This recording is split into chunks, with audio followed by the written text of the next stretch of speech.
Awal Juli ini, sampailah saya ke kota Tianjin, kota 2 jam berjarak dari Beijing, kota bekas wilayah kolonial Prancis. Di sana ada perusahaan kimia, salah satu perusahaan kimia terbesar di dunia, DCC namanya. Mereka punya kemampuan mengurut asal produk mulai dari C-karbon, C1, lin, sampai C50. Bahkan ratusan mata rantai kimia lainnya mereka punya dengan berbagai finish produk yang berjumlah ribuan turunannya. Bahkan sampai produk kimia terkecil, nano nylon pengganti Kevlar tahan peluru, mereka juga punya. Kehadiran saya di sana atas undangan mereka diawali dengan sampel yang saya kirimkan 2 bulan sebelumnya. Kebetulan kami ada usaha milik keluarga, yaitu saya dan kakak saya di daerah Tapal Kuda, Jawa Timur. Usaha ini sudah 30 tahun lebih, di mana produknya kami kirim biasanya ke Eropa.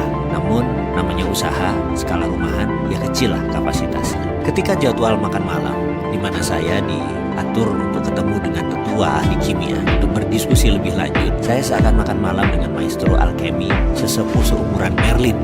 Merlin itu alkemi sesungguhnya King Arthur zaman dulu. Bahasa Inggris mereka sempurna, walau mereka bertiga usianya sudah di atas 84 tahun. Pendidikan mereka didapat di kampus kenamaan di Amerika dan Eropa. Mereka tamatan MIT dulunya, way back then, sewaktu mereka ambil program doktor. Salah satu di antara mereka mulai membuka pembicaraan dengan pertanyaan, how can you mix the precious metal with common metal, becoming alloy like this?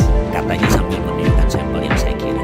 Ini alasan mereka kayaknya ingin ketemu saya dan ingin berdiskusi serius. Mereka melanjutkan, usually what common technique, what we are using, nggak bisa katanya, mixing the same metal dengan precious. Yang ada adalah precious dengan precious. Jadi pertanyaan dia selanjutnya, how can you put Ne, atau bagaimana kamu bisa menaruh nikel digabungkan dengan lithium, atau Ni with Li together? Bisa nggak? Saya paham maksud mereka. Memang dunia metalurgi itu unik. Sedikit orang yang memahami sifat metal, bahkan bisa paham tabiat metal, hanya sedikit sekali. Berhubung ilmu ini adalah ilmu keluarga, saya bisa menerangkan sedikit-sedikit. Jadi mereka bertiga menangkap hal yang aneh dari sampel yang kami kirim. Tapi sebelum saya menjelaskan, saya ingin sudutkan informasi mereka agar tepat. Saya tanya balik, what metal do you need? I will answer, what do you need? Not what you want to know. Is it okay with you? Jadi saya akan menjawab apa yang mereka butuhkan, bukan apa yang mereka ingin tahu. Jawaban mereka singkat, Li, lithium, itu jawabannya. Saya tanya balik, untuk apa mereka perlu lithium? Power bank katanya. Saya tanya balik, ini power bank untuk handphone, mobil? Dan dia jawab, enggak, no, this is for house, for drone and building. Mereka jawab.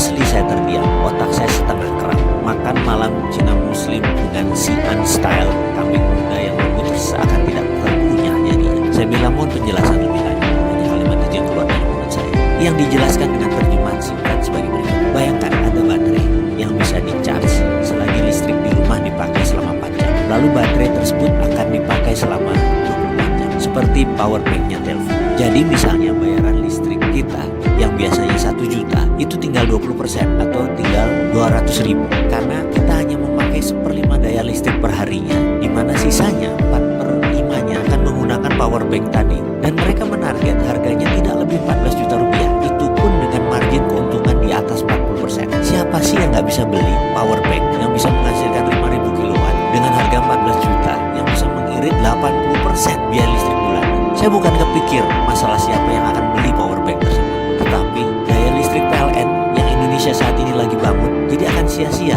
karena menurunnya kebutuhan rumah tangga karena daya listriknya tidak diperlukan lagi karena semuanya sudah bisa di-save di power bank. Penjualan listrik PLN akan terdistrap, pembangunan pembangkit listrik baru menjadi tidak urgent lagi, tidak penting lagi. Di ujung saya lagi melamun itu seorang alkemis yang cukup tua umurnya tadi, satu orang memiringkan badannya ke saya dan dia berkata, tahu nggak, nikel lateral itu di dunia yang paling banyak cadangannya itu ada di Indonesia. Saya